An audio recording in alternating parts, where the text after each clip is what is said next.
Assalamualaikum warahmatullahi wabarakatuh. Perkenalkan, nama saya Naden Hairunisa dari Manajemen 21K. Saya di sini akan menjelaskan tentang tujuan dan fungsi manajemen risiko keuangan. Nah, setelah kita kemarin telah membahas ruang lingkup manajemen risiko keuangan, pada pembahasan kali ini saya akan menjelaskan tentang tujuan dan fungsi manajemen risiko keuangannya. Baik, langsung saja ke pembahasannya. Yang pertama ada tujuan manajemen risiko keuangan. Tujuan manajemen risiko keuangan adalah untuk mengidentifikasi, mengukur, memonitor, dan mengendalikan risiko-risiko yang dapat mempengaruhi kesehatan keuangan suatu entitas atau individu. Hal ini bertujuan untuk meminimalkan dampak negatif dari risiko finansial, sehingga memastikan kelangsungan operasional dan mencapai tujuan keuangan dengan lebih efektif. Dengan manajemen risiko yang baik, entitas atau individu dapat mengantisipasi dan merespon perubahan kondisi ekonomi atau pasar dengan lebih fleksibel dan terukur. Untuk selanjutnya yaitu ada fungsi manajemen risiko keuangan. Fungsi manajemen risiko keuangan mencakup beberapa hal penting dalam pengelolaan risiko finansial. Berikut adalah beberapa fungsi utama dari manajemen risiko keuangan.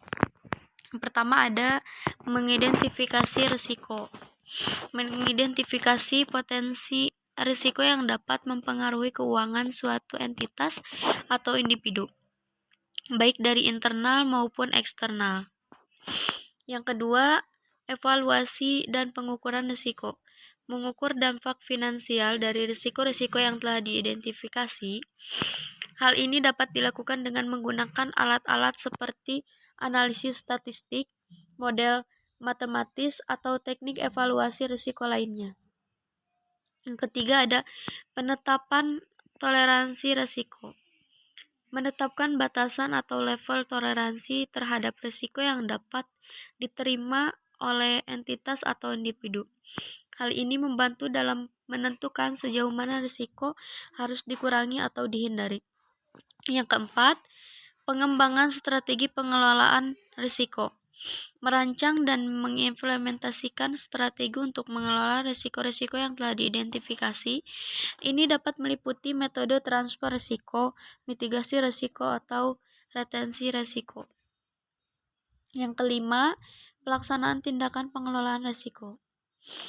Melakukan langkah-langkah konkret atau untuk mengurangi atau mengendalikan risiko. Ini bisa meliputi pembelian polis asuransi, diversifikasi portofolio investasi, atau penerapan kebijakan internal. Yang keenam, pemantauan dan pengawasan risiko. Memantau atau mengawasi risiko secara terus-menerus untuk memastikan bahwa strategi pengelolaan risiko masih relevan dan efektif.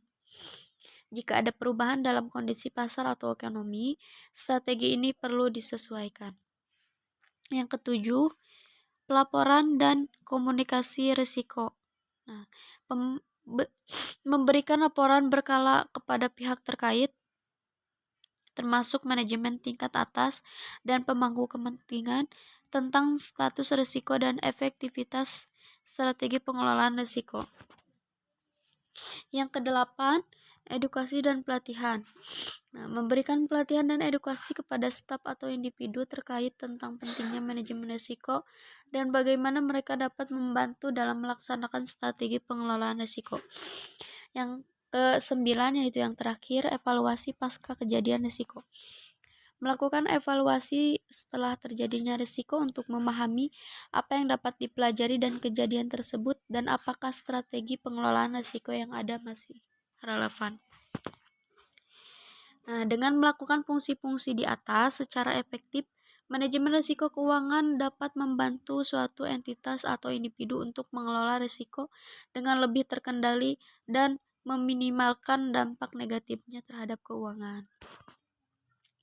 Nah, mungkin hanya itu yang dapat saya sampaikan. Kurang dan lebihnya mohon dimaafkan. Sekian dari saya. Wassalamualaikum warahmatullahi wabarakatuh.